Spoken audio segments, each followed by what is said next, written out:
Dear Prime Minister Boris Johnson, I want to thank you and to thank COP President Alok Shama for your hospitality, your leadership and your tireless efforts in the preparation of this COP. Your Royal Highnesses, Excellencies, ladies and gentlemen, the 6 years since the Paris Climate Agreement have been the 6 hottest years on record. Our addiction to fossil fuels is pushing humanity to the brink. We face a stark choice. Either we stop it or it stops us. And it's time to say, enough. Enough of brutalizing biodiversity. Enough of killing ourselves with carbon. Enough of treating nature like a toilet. Enough of burning and drilling and mining our way deeper. We are digging our own graves. Our planet is changing before our eyes, from the ocean depths to mountain tops, from melting glaciers to relentless extreme weather events. Sea level rise is double the rate it was 30 years ago.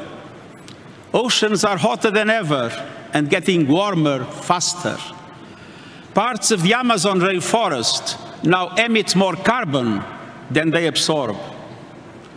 Recent climate action announcements might give the impression that we are on track to turn things around. This is an illusion.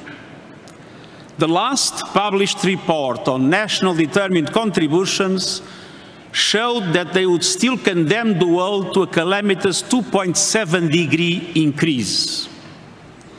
And even if the recent pledges were clear and credible, and there are serious questions about some of them, we are still careening towards climate catastrophe. Even in the best-case scenario, temperatures will rise well above 2 degrees. So, as we open this much-anticipated climate conference, we are still heading for climate disaster. Young people know it. Every country sees it. Small island developing states and other vulnerable ones live it. And for them, failure is not an option. Failure is a death sentence. Excellencies, we face a moment of truth. We are fast approaching tipping points that will trigger escalating feedback loops of global heating. But investing in the net zero climate resilient economy will create feedback loops of its own, virtuous circles of sustainable growth, jobs and opportunity. We have progress to build upon. A number of countries have made credible commitments to net zero emissions by mid-century. Many have pulled the plug on international financing of coal. Over 700 cities are leading the way to carbon neutrality, and the private sector is waking up. The Net Zero Asset Owners Alliance, the gold standard for credible commitments and transparent targets, is managing $10 trillion in assets and catalyzing change across industries. The Climate Action Army, led by young people, is unstoppable. They are larger, they are louder, and I assure you, they are not going away, and I stand with them. Excellencies, the science is clear. We know what to do. First, we must keep the goal of 1.5 degrees Celsius alive. This requires greater ambition on mitigation and the immediate concrete action to reduce global emissions by 45% by 2030. G20 countries have a particular responsibility as they represent around 80% of emissions. According to the principle of common but differentiated responsibilities, in light of national circumstances, developed countries must lead the effort. But emerging economies too must go the extra mile, as their contribution is essential for the effective reduction of emissions. We need maximum ambition from all countries on all fronts to make Glasgow a success. I urge developed countries and the emerging economies to build coalitions to create the financial and technological conditions to accelerate the decarbonization of the economy as well as the phase-out of coal. These coalitions are meant to support the large emitters that face more difficulties in the transition from grey to green, for them to be able to do it. Let's have no illusions.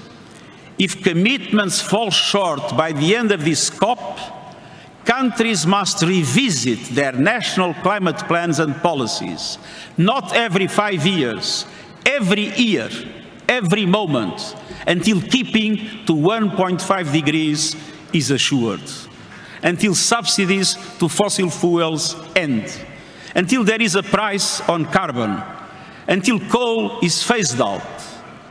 But we also need greater clarity. There is a deficit of credibility and a surplus of confusion over emissions reductions and net zero targets with different meanings and different metrics. That is why, beyond the mechanisms already established in the Paris Agreement, I'm announcing today that we'll establish a group of experts to propose clear standards to measure and analyze net zero commitments from non-state actors. Second, we must do more to protect vulnerable communities from the clear and present dangers of climate change. Over the last decade, nearly 4 billion people suffered climate-related disasters. That devastation will only grow. But adaptation works. Early warning systems save lives. Climate-smart agriculture and infrastructure save jobs. And all donors must allocate half their climate finance to adaptation. And public and multilateral development banks should start as soon as possible. Third, this COP must be a moment of solidarity. The $100 billion a year climate finance commitment in support of developing countries must become a 100 billion climate finance reality. And this is critical to restoring trust and credibility. I welcome the efforts led by Canada and Germany to help us get there. It is an important first step, but it delays the largest support for years, and it doesn't give clear guarantees. And beyond 100 billion, developing countries need far greater resources to fight COVID-19, to build resilience and pursue sustainable development. Those suffering the most, namely least developed countries and small island developing states, need urgent funding, more public climate finance, more overseas development aid, more grants, easier access to funding. And multilateral development banks must work much more seriously at mobilizing greater investment through blended and private finance. Excellencies, the sirens are sounding. Our planet is talking to us and telling us something. And so are people everywhere. Climate action tops the list of people's concerns across countries, age, and gender.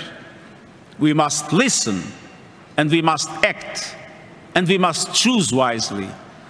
On behalf of these and future generations, I urge you, choose ambition, choose solidarity, choose to safeguard our future and save humanity, and I thank you.